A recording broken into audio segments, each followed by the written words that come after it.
Hey everyone, welcome to this week's version of Behind the Wine. I am Erica Manfrey, the Moody Wine Drinker, and while I wait for our guest, Style with a Sip, to join, I just wanted to check in and see how everyone's doing.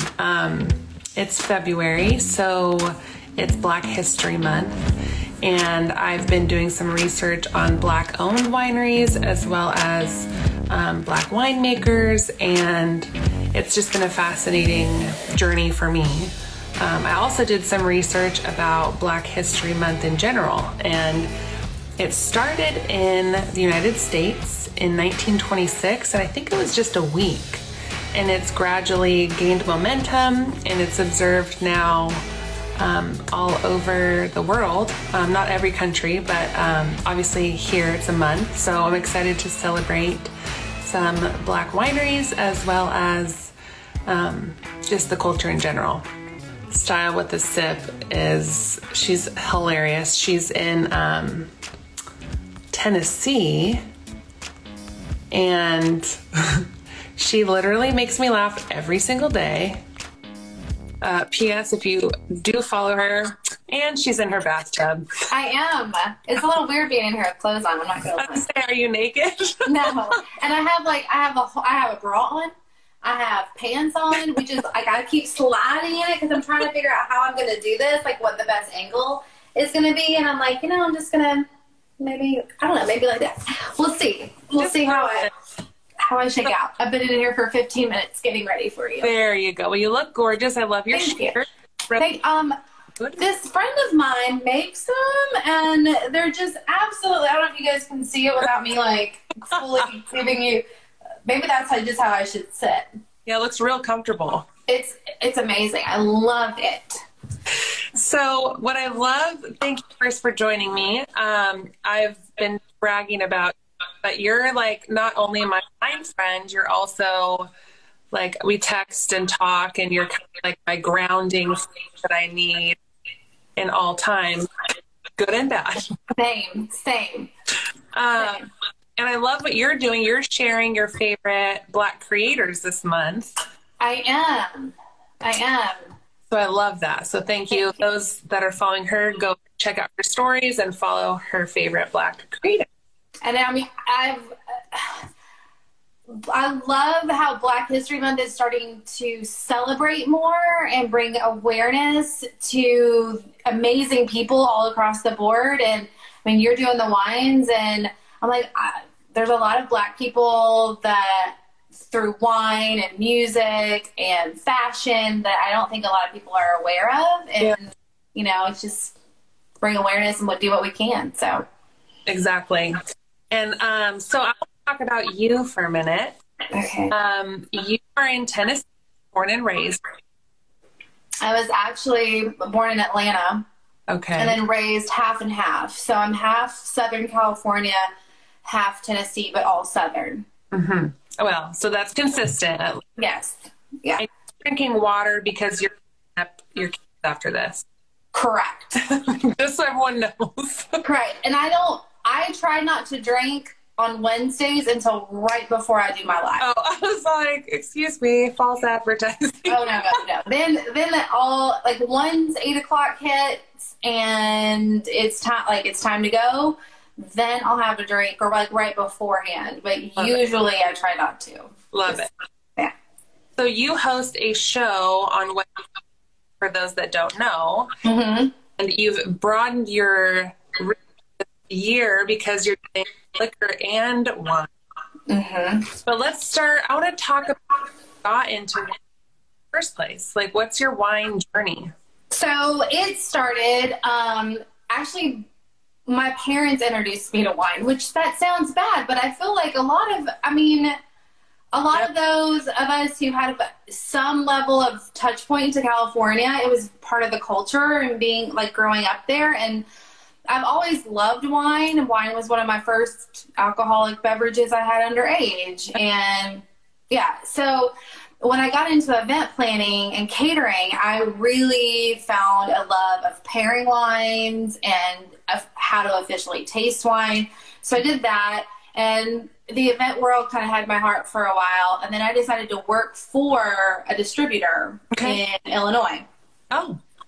And learned a lot about wine, obviously, but then all other spirits and liquors and so forth. And then it kind of led me to Instagram during quarantine. Okay. So I don't have a formal, which is, I don't claim to be, I just claim to be a really good drinker of it. And I know what I like, but then I rely on experts like you who have a background in it to explain it to everybody else. And I'll just enjoy the glass of wine as everybody talks about it. What I like though is you remind me of Hannah in the sense that you're broadening the reach of wine, in my opinion. You're a true marketer of it, and not people that are already drinking. You're making it more approachable for like a broader audience.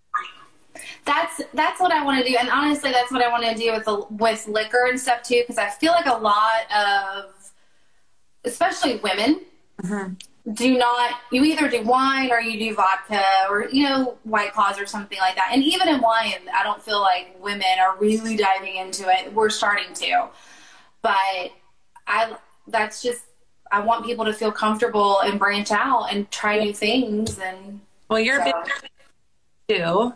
I'm a what? Bourbon fan, right? I am a big bourbon fan, and that actually started when I worked for the distributor and understanding bourbon. I mean, I'm in Jack Daniel's country, so I drank that all through college. Yeah. I sound like an alcoholic, but I did that all through college, and then really start to appreciate the craft that goes into bourbons and the craft, how you can have bourbon aged wine and Scotch aged wine, and how it takes the different profiles and stuff. But I like tasting the notes better in a bourbon. It's more complex to me than, say, a vodka or a tequila that I like a little bit cleaner. I don't really want complexity.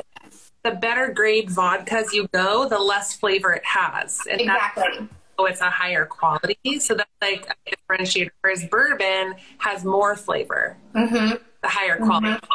It's kind of like wine's boyfriend. For sure. My husband's song right now is at Morgan Wallen, and it's I drink whiskey and she drinks wine, and gosh, it's our song because I'm always drinking whiskey. And truth be told, when you were saying women being more comfortable, my family is very versed in all liquor. So when you said you don't feel like an alcoholic, that. So you have been venturing to smaller town like wineries. Yes, I started in Atlanta with the Nashville Wine Duo. They invited me to go to local Atlanta wines, and I was pleasantly surprised because growing up, there were wineries around Tennessee, and it's not necessarily who would you expect. It was very sweet wine or other wineries that what? Like White Zin? Well, like fruit juice, like jam, because they're marketing wine to people who maybe don't have an understanding of wine, and so they like that White Zin, but they like it even sweeter, like tea version of wine. Yes, it was not good. I mean, it was not good. In Illinois, it was the same thing. It's like they don't know how they're making it, and they don't know how they're drinking it. Right. So it's like, it wasn't very good. But when I went to Georgia, that was the expectation that I went in with. I'm like, well, let's go see how these wineries are. They're not going to compare to the ones I've been to in Italy or in Napa, and they did. Well.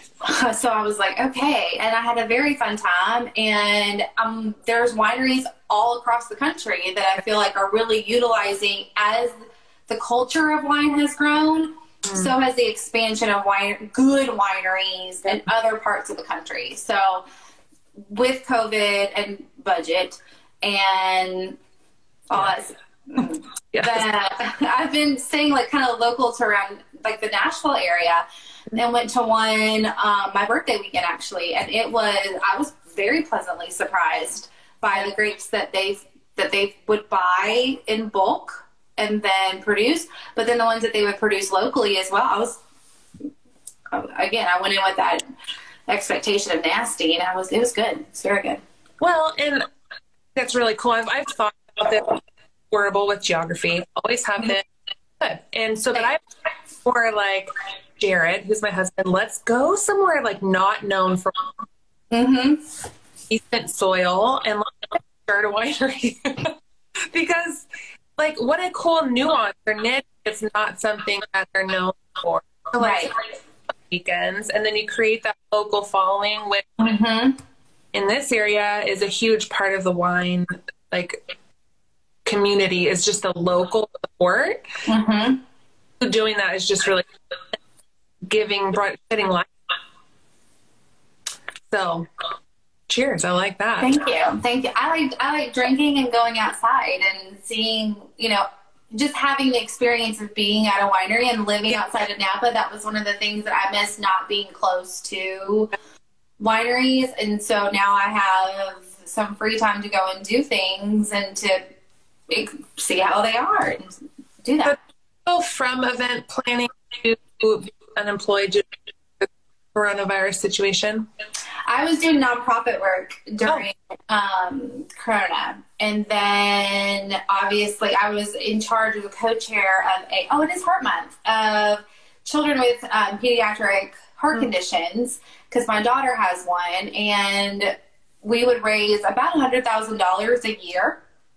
And so I co-chaired the big event for that, which takes quite a bit of planning and execution to do. And then COVID happened, and you're not about to put a bunch of immunocompromised families in one big room. So that kind of took a back seat. And then I went to being a full-time mom and drinker.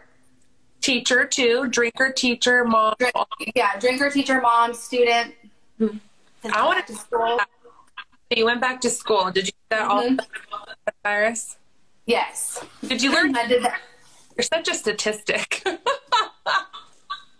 I'm okay with being a statistic as long as it's a good one. I don't want to be a bad statistic. So, I did.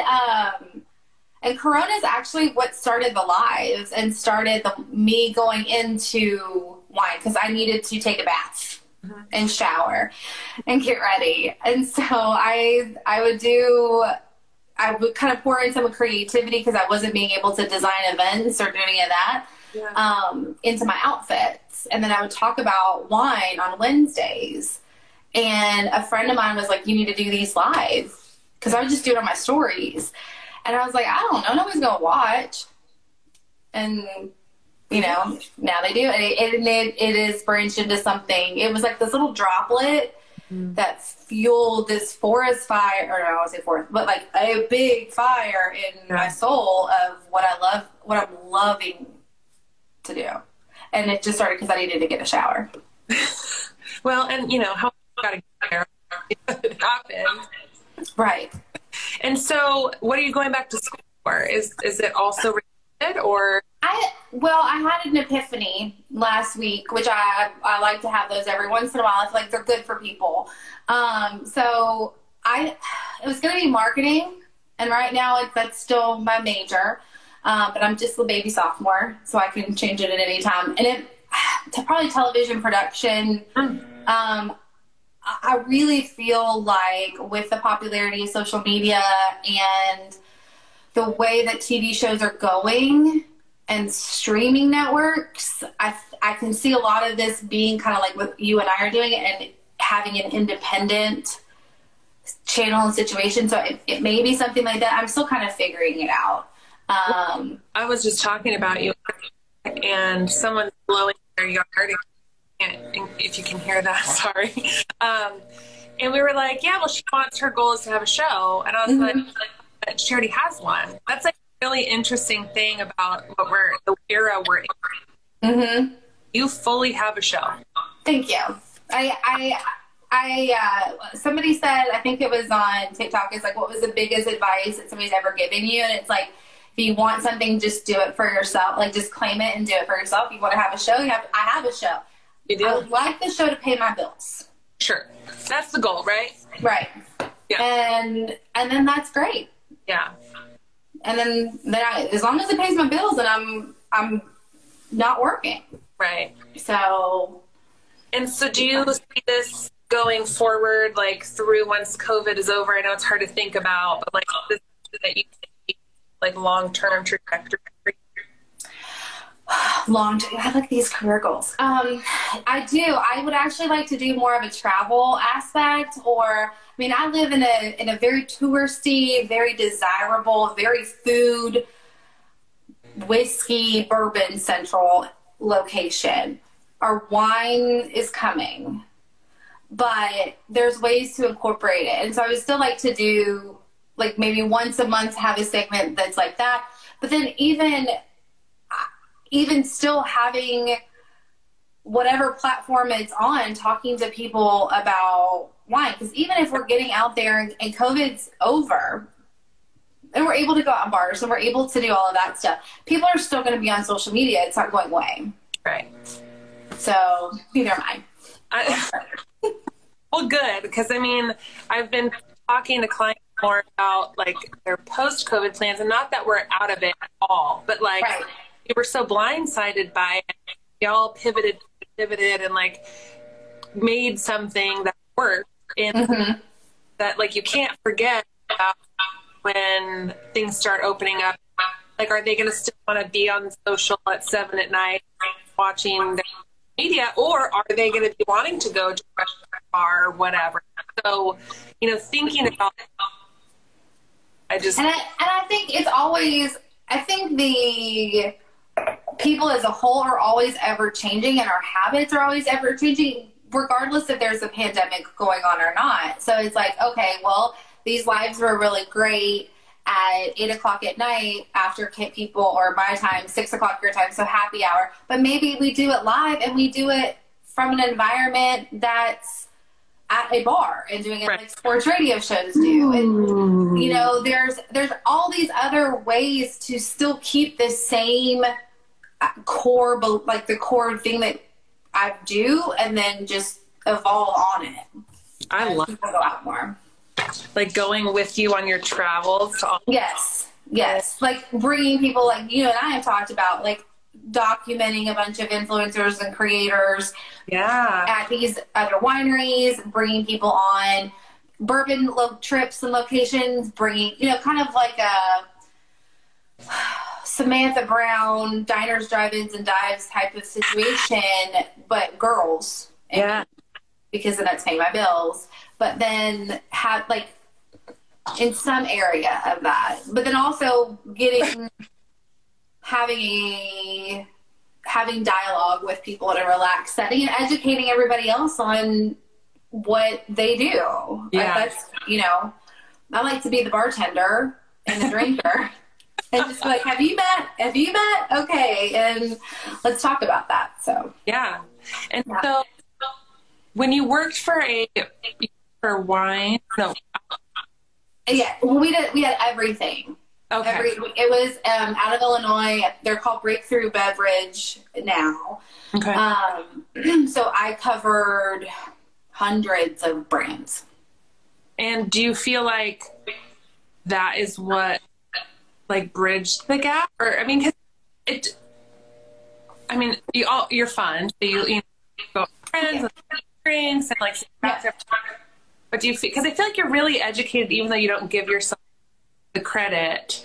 Well, I think I'm educated through experience on a lot of it, and not necessarily book educated, where some of, you know, the W sets, or I know that there's a spirits recommendation as well. I am educated on a lot of the process and what the way that certain things are made. I don't want to consider myself to be formally educated because I don't have those credentials, and I don't want to claim to. So it's like, I do have an understanding of everything, but I will say that the distributor really did help educate me on the way certain whiskeys are made, and the way that certain bourbons are made, and the way that there's the different of a rye and a malt, and having what flavors you can do with it, what gives extra flavors to certain things, very similar to how wine is made on it. getting a better understanding of wine Yeah. and different brands of wine and different families of wine working for the distributor. So that was probably the best part of it, was the Friday tastings and education. Sure. So like it just opens your eyes to a whole new world, right? And yes. you used to drink it, now you need to appreciate it more. Right. Right. Here, I never knew what Dutch was until COVID. Everyone and their mom is like a Dutch. Yeah. Yeah. I know. Just fun fact. I mean, I'm a nerd. I went to school for it. Wasted years of my life. I'm totally not a but it's like I didn't even know that I skipped the middle part. Just got to and good to go. Like I knew that there was this sommelier, but Jess is going to be on my live tonight, and she's a WSET, I think 3 now, or 2 or 3. I think Yeah, she's 3. yeah. I don't know what's she going to do with it. I know. Once you get it, what do you do? Well, and I mean, it's like you with an end game of paying your bills. Like, how do you get from where you are there? Like, do you know, or is it like you'll figure it out? Me? Yeah. Well, I think that's going to come in from advertisement and viewers and getting it seen more and more and more and more and more, and a lot of self-promotion, which is something I'm not really comfortable with, but I have to get better at. Now, you do it every day, you just don't realize it. Thank you. I don't want to be annoying on it. No. So Good. You're good. Thank you. So I think through that and through catching, I think a lot of it's going to be a lot of hustle and it's going to be a lot of work or a lot of luck on, because you've got to catch the eye of certain producers, or to get to the platform that I want to get to, the platform where I'm actually going to earn money outside of other people sponsoring. So Food Network, where are you at? Well, I follow a couple of them, and I'm tempted to I need to get better about just shooting my shot and sliding in and being like, this is what I'm doing.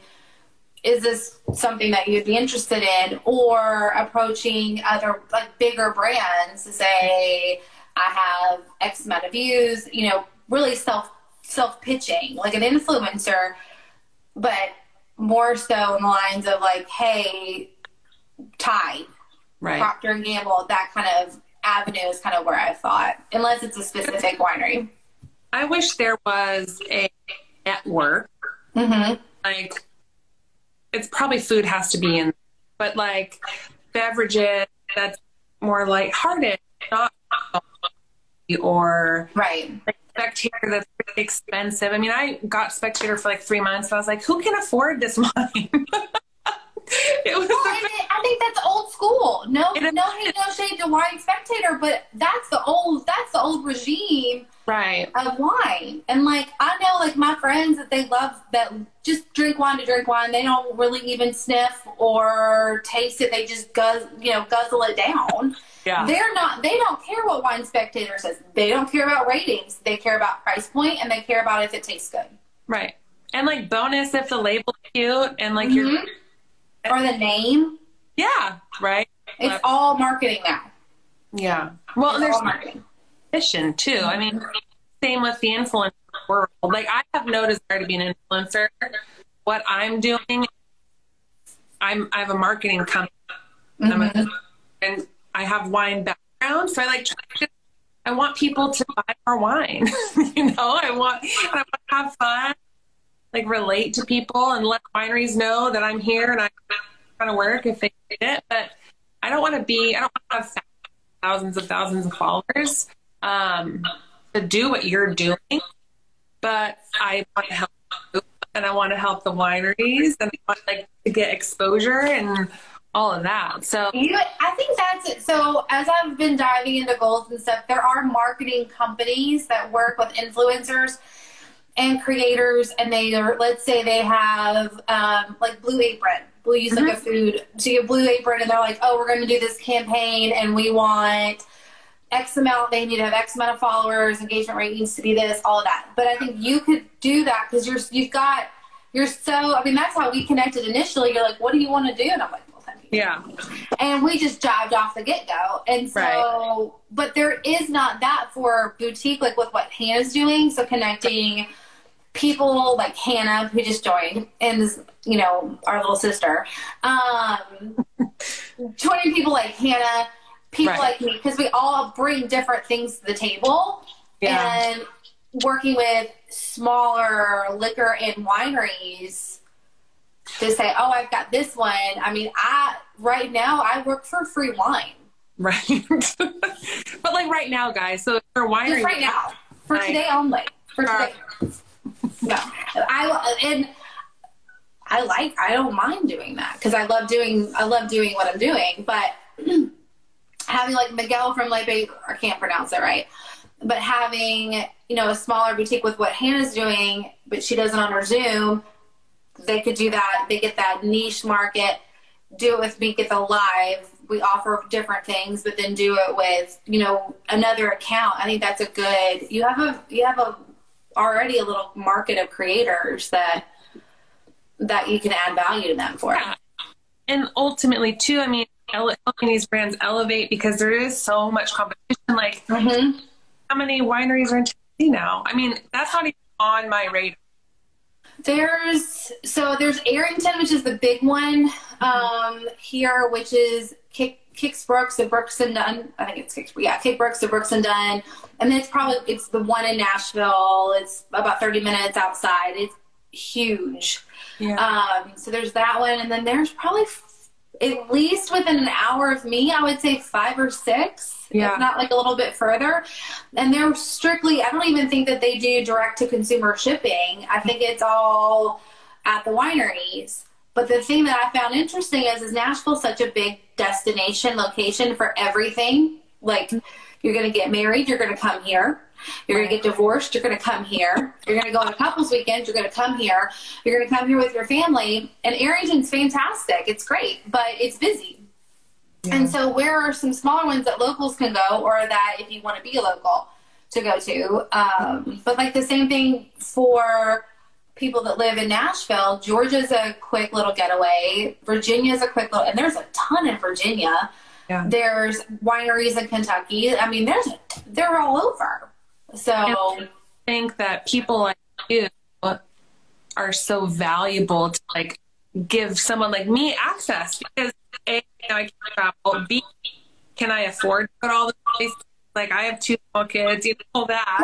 Yeah. Getting to see it through you is just really fun. So yay. Grateful. And plus our wineries are free right now. What? Yeah. I know. Back in the good days, it used to be like that here. I know. I didn't have to pay for the tasting. Just wait till the party buses start pulling in. The fees are going to start going up, and hopefully I'll have that connection that I won't have to pay for it.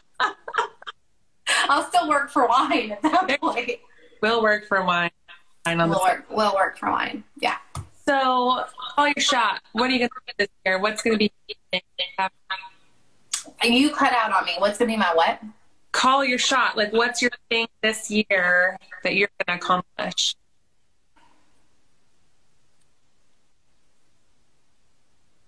Other than Food Network. I mean, obviously. I'm gonna pay my bills with it. It's gonna be so job. I don't want to box it into just like on a like Food Network, but I'm gonna pay my bills with it. Like, I'm gonna be able to be like, nope, this is my job, this is what I do, and actually be able to pay rent. So I love it. Thanks. Cool. Thank you. How can we support you? Okay, so follow.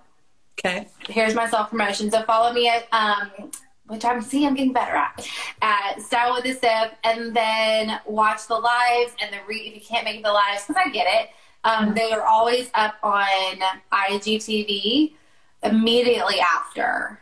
So like, comment, share anything that you think is funny or not. I don't even care if you think it's not funny. If you're going to make fun of me as I'm making fun of something else, that's fine too, because no, there's no such thing as bad publicity. So to keep keep all of that and then tell your friends. But you're doing everything. Just continue being my friend. Well, I will. And I just feel like I'm going to be able to say in a year, I remember when he only had 2,500 followers, because you put out the most creative, hilarious, Thank you. self-serving. There are some that are just self-serving content. Yours are just so genuinely, like, clearly for my benefit. I feel like you're looking into my soul and giving me everything that I. You didn't see the camera that I set up, so I know what's going on. And you didn't see that. No. But thank you for and I'll be sharing this. And if you miss the live, I'll replay, and it'll be on the podcast. And all the links will be linked. And yes, go follow. You. And I am so honored to be your friend and to see you do these lives and to see you like plug into the podcast and to lean into that for you. I'm just so excited. So it's my honor to be on. It wouldn't have been. I'm getting emotional. Stop. Well, actually, then it's game on. Yes. Well, right. I'm glad you could actually join me in my bathtub too. I am honored.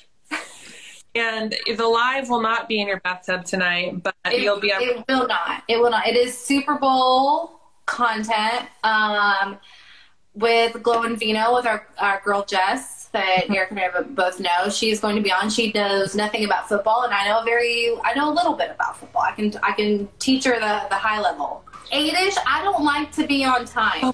I was on. I was on time for you. Mm-hmm. But you were. I with kids and all that. I'm like, it's 8-ish. 8-ish. Yeah. So it's usually. I try not to go on any later than 8:15. So yes. All right. All right. Thank you. Bye. Bye, guys.